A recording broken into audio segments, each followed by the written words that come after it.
Imagina, ¿eh? Imagina la siguiente escena. Alguien va por el kilómetro 50 de una carrera de montaña. Ajá, el clásico momento crítico. Exacto. El paisaje es espectacular, los pulmones van perfectos, el corazón late a un ritmo, pues, sostenido, controlado. O sea, no hay ninguna sensación de ahogo. Que es lo que todo el mundo afirma antes de salir, claro. Totalmente. Y sin embargo, de repente, los tiempos por kilómetro de este corredor empeoran casi un 8%. Se arrastra por la subida. Sí, el temido muro de la montaña. Y lo peor, a ver, lo más irónico de todo esto, es que la culpa de ese colapso no la tiene la cuesta que está sufriendo en este preciso momento. La culpa es de una bajada aparentemente inofensiva que hizo hace más de 2 horas. Es de locos, pero pasa muchísimo. Pues bienvenidos a este nuevo análisis a fondo, donde hoy vamos a desmontar por completo la mitología del trail running y las ultramaratones. Lo fascinante de esto es que el paradigma ha dado un giro de 180 grados. O sea, siempre hemos tenido esa imagen del ultramaratoniano como, no sé, un par de pulmones gigantes con piernas. Sí, el típico motor diésel infinito. Eso es, bajo la idea de que este deporte consiste única y exclusivamente en tener un motor cardiovascular enorme. Pero la ciencia deportiva actual, bueno, está reescribiendo los manuales por completo. Y precisamente para extraer, digamos, las pepitas de oro de esta nueva ciencia aplicada a la montaña, hoy nos sumergimos en un material espectacular. Ostras, sí es una pasada. Nos basamos en los conceptos clave expuestos en el capítulo número 2 del podcast Entrenando en las Alturas de Misael Jiménez. También conocido en redes como Mi Sport Entrenador, un referente. Exactamente. La misión de hoy es entender por qué todo lo que creíamos saber sobre correr largo por el monte, pues está cambiando. Porque resulta que el mayor enemigo en la montaña no es la falta de aire. O sea, el verdadero monstruo está escondido en otro sitio. Es que durante décadas, los planes de entrenamiento para la montaña eran básicamente copias calcadas del atletismo de asfalto.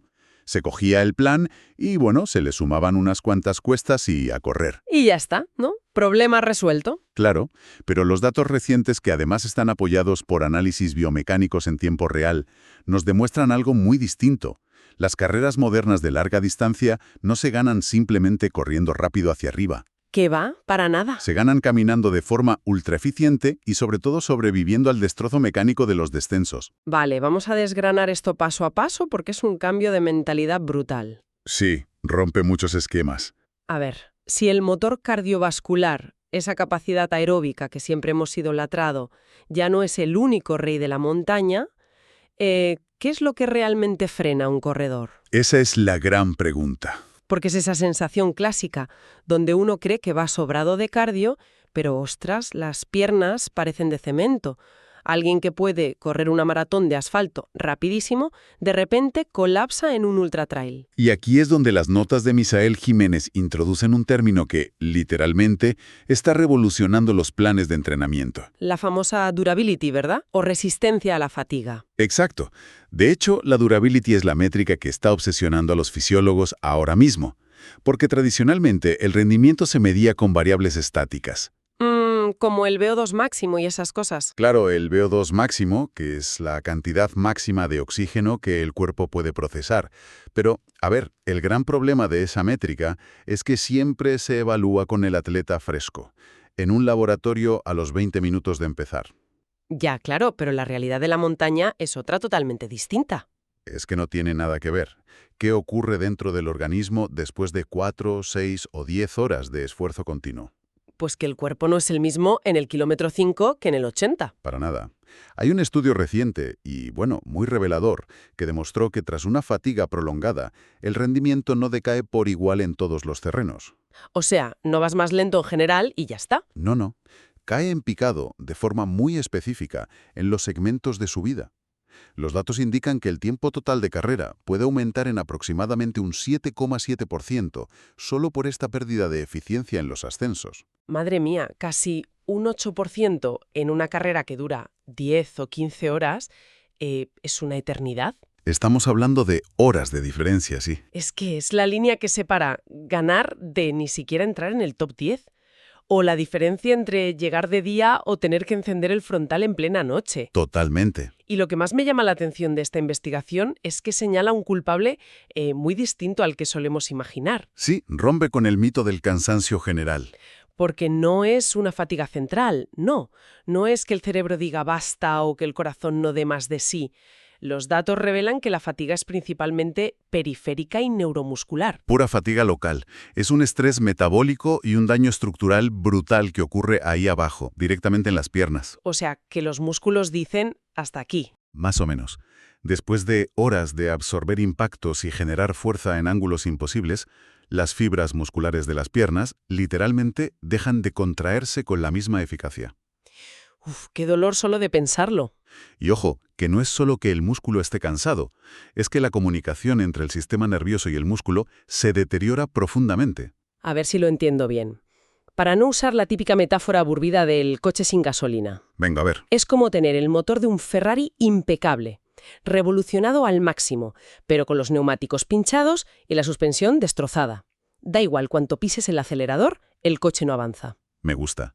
O si quieres verlo de otra forma, pensemos en una conexión a Internet. Vale. El cerebro es un router de última generación emitiendo una señal Wi-Fi perfecta, enviando la orden de contrae el cuádriceps y avanza. Ajá.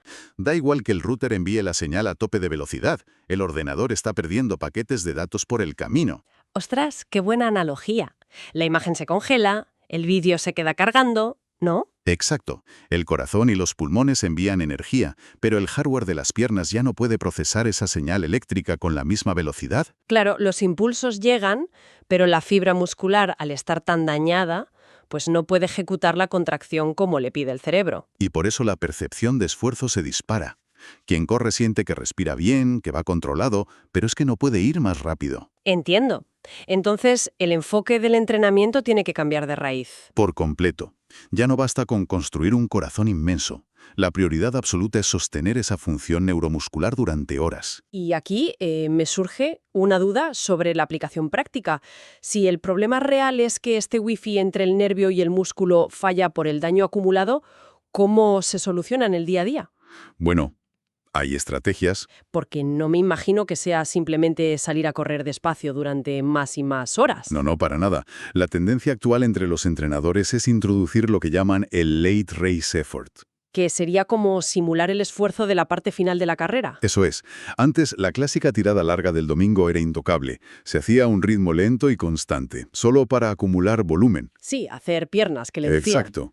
Pero ahora, los entrenadores meten bloques de alta intensidad justo al final de esas tiradas largas. A ver, en lugar de hacer las series rápidas el martes estando frescos, las meten el domingo después de llevar 3 horas corriendo. Así de duro como suena, sí. Ostras, qué suplicio. Se busca vaciar parcialmente los depósitos de glucógeno, generar esa prefatiga muscular, y justo en ese momento, cuando el cuerpo pide parar a gritos, se exige hacer, por ejemplo, media hora a ritmo fuerte, o subir cuestas a tope. Claro, el objetivo no es mejorar el cardio, ahí. No, el objetivo es forzar al sistema nervioso a seguir reclutando fibras musculares, cuando el entorno local ya es muy hostil. Entrenas al router y al ordenador para que se comuniquen bajo estrés extremo. Vale, entiendo. Sabemos que este daño muscular localizado arruina las carreras. Pero esto nos lleva a una pregunta clave. Dime. ¿En qué momento exacto del recorrido se produce este destrozo estructural? Porque la intuición diría que son esas subidas interminables donde parece que te arden los gemelos. Pues fíjate que la intuición nos engaña por completo aquí. ¿Así? La eficiencia en la subida no ocurre subiendo, ocurre bajando. ¡Ostras! Aquí es donde la cosa se pone muy interesante. Ya te digo. Hay un estudio clave, además proyectado para este año 2026, que es absolutamente revelador. Ajá, cuéntame. Los investigadores analizaron el impacto de una bajada que, sobre el papel, pues parece inofensiva. Apenas 5 kilómetros de descenso continuo con una pendiente negativa del 15%. A ver, 15% en 5 kilómetros, para alguien experimentado en montaña, eso suena a un tramo de transición. Suena hasta fácil. Lo parece, pero los resultados de las analíticas mostraron algo alarmante. Tras esos simples 5 kilómetros, se vieron aumentos drásticos en los marcadores de daño muscular en sangre. ¿Solo con 5 kilómetros? Sí, y además una pérdida inmediata y medible de fuerza en las piernas. Pero lo más impactante, lo que cambia las reglas del juego, es otra cosa. ¿El qué? que el nivel de daño generado por ese corto descenso se correlaciona directamente con el daño total que se sufre tras completar una carrera ultra entera de 100 kilómetros. Un momento, esto hay que asimilarlo. Es fuerte, sí. Porque siempre hemos pensado o se ha vendido la idea de que las bajadas son para recuperar el aliento. Llegas a la cima sudando y piensas, por fin, ahora me dejo llevar y relajo las piernas. La típica trampa, ¿sí? Claro, pero me estás diciendo que es exactamente ahí, en ese momento de supuesto alivio, donde la musculatura se está rompiendo a nivel microscópico a un ritmo frenético. Es una ilusión fisiológica perfecta. Al empezar a bajar, la demanda cardiovascular, pues, cae en picado. El corazón va más relajado, claro. Exacto. Los pulmones trabajan menos. Y el cerebro dice, mira, estamos descansando. Pero a nivel mecánico, es un escenario catastrófico para las piernas. ¿Y por qué pasa esto? La clave científica se llama trabajo excéntrico. Vale, vamos a traducir esto al lenguaje de andar por casa, porque el término excéntrico a veces lía un poco. ¿Qué pasa dentro de la pierna en cada zancada cuesta abajo? Imagina un músculo, el cuádriceps, por ejemplo. Su función principal es contraerse, o sea, acortarse para estirar la rodilla. Vale, de manual. En una subida, el cuádriceps se acorta mientras hace fuerza. Esto es trabajo concéntrico, y aunque cansa, es muy seguro para las fibras. Pero al correr cuesta abajo, la dinámica se invierte por completo. Ajá. En cada impacto contra el suelo, el cuádriceps tiene que frenar el peso de todo el cuerpo multiplicado por la gravedad. Que es muchísima fuerza. Muchísima. Para hacer de freno, el músculo intenta contraerse, pero al mismo tiempo, el movimiento natural de la zancada hace que la rodilla se flexione. O sea, le obliga físicamente a estirarse. Exacto. El cerebro le dice al músculo, encoge para frenar, pero la inercia del cuerpo le dice, estírate porque caemos. Ostras, es una tensión contradictoria brutal. Es como si dos personas tiraran de una cuerda elástica en direcciones opuestas. Sí, una intenta recogerla y la otra tira con un camión. La consecuencia es que, a nivel microscópico, las cabezas de miosina dentro de la fibra muscular, pues, se arrancan. Se producen microrruturas severas. Eso es. Y de ahí vienen esos marcadores de daño muscular en sangre que mencionaba del estudio. Claro, al romperse la célula, las proteínas se derraman a la sangre, como la creatina quinasa. Exactamente. Es un indicador directo de que ha habido destrucción celular. Pues visto así, tiene todo el sentido del mundo. Y asumo que sabiendo esto, la forma de entrenar las bajadas tiene que haber evolucionado, ¿no? Radicalmente. Ya no vale con subir a tope y bajar trotando suave pensando en la ducha. Ya, el descenso ya no es un trámite. Para los entrenadores actualizados, ahora se estructura como el estímulo principal de ciertas sesiones. Se hacen series bajando. ¡Ostras, series hacia abajo! ¡Qué locura! Sí, se busca deliberadamente ese trabajo excéntrico controlado para crear lo que ahora llaman piernas a prueba de balas. Claro, si no acostumbras al tejido a ese impacto masivo, da igual que tengas el mejor cardio del mundo. Las piernas simplemente se negarán a correr en la segunda mitad. Bueno, esto nos lleva a un callejón sin salida fascinante. Si hacemos un resumen rápido. A ver, Sabemos que las bajadas destruyen nuestra musculatura y que por esa fatiga las subidas se vuelven un 7,7% más lentas. esa es la espiral de destrucción, ¿sí? Entonces, la siguiente pregunta lógica es, ¿cómo diablos nos movemos de forma eficiente en la montaña para sobrevivir a esto? Y la respuesta de Misael Jiménez le va a romper el ego a más de uno. ¿Por qué? Porque toca repensar el movimiento. El trail moderno ya no se considera un solo deporte. Ah, no. No, se clasifica bajo el concepto de locomoción múltiple. Es una combinación de formas de movimiento, correr hacia abajo gestionando el daño, caminar hacia arriba y el uso activo de bastones. Vamos a detenernos en lo de caminar hacia arriba, el famoso power hiking. Exacto. Porque, ostras, sobre todo para quienes vienen del asfalto, caminar en una carrera se percibe casi como una humillación. Como, me rindo, saco la bandera blanca. Es un sesgo tremendo, pero la ciencia es tajante. A partir de ciertos porcentajes de pendiente, generalmente más de un 15%, intentar mantener el gesto de correr es un desastre. Se dispara el gasto energético. Se dispara de manera desproporcionada. Rompe el mito clásico de que correr siempre es más eficiente. Entonces, ¿qué significa todo esto? Por cabezonería, intentas ir trotando a 7 minutos el kilómetro, quemando muchísima energía, cuando podrías ir a la misma velocidad caminando rápido y ahorrando combustible. Esa es la clave. La correlación entre una buena economía al caminar en subida y el éxito en ultra trail es altísima. Me gusta mucho comparar esto con un triatlón. A ver, cuéntame. Alguien que prepara un Ironman no se limita a nadar todos los días esperando que eso le haga rápido en la bici, no. Entrena natación, ciclismo y carrero por separado. Claro. Pues un corredor de montaña debería hacer lo mismo. Entrenar el correr, el bajar frenando y el caminar rápido como disciplinas completamente independientes. Es una analogía perfecta. Porque el power hiking no es descanso, es una técnica activa. Claro, no es dar un paseo por el parque. Requiere prestar atención a la cadencia, que suele ser más rápida de lo que la gente cree. También a la longitud del paso, a la respiración. Y el uso de los bastones, supongo, que no son para apartar ramas del camino. Para nada. Un buen uso de bastones te convierte básicamente en un animal de 4 patas, repartiendo hasta un 20% del esfuerzo hacia el tren superior. Descargas las piernas, que ya están sufriendo bastante. Exacto. Y el gran reto son las transiciones. Pasar de caminar vigorosamente en una rampa fuerte a correr fluido en llano requiere una reconfiguración neuromuscular rapidísima. Vale, tenemos piezas muy interesantes sobre la mesa, pero para planificar todo esto en carrera necesitamos medirlo. Y ahí está el otro gran problema. Porque las matemáticas del asfalto, el clásico ritmo de minutos por kilómetro, imagino que fracasan estrepitosamente en la montaña. Fracasan porque intentar usar métricas de asfalto en trail es como medir líquidos con una regla plana. El instrumento simplemente no sirve, está obsoleto. Claro, no tiene sentido frustrarte por ir a 10 minutos el kilómetro si estás en una pendiente del 25% saltando raíces. Por eso, los nuevos modelos predictivos de rendimiento en tiempo real desechan el ritmo plano. Son modelos dinámicos, entiendo, con datos en 3D. Exactamente.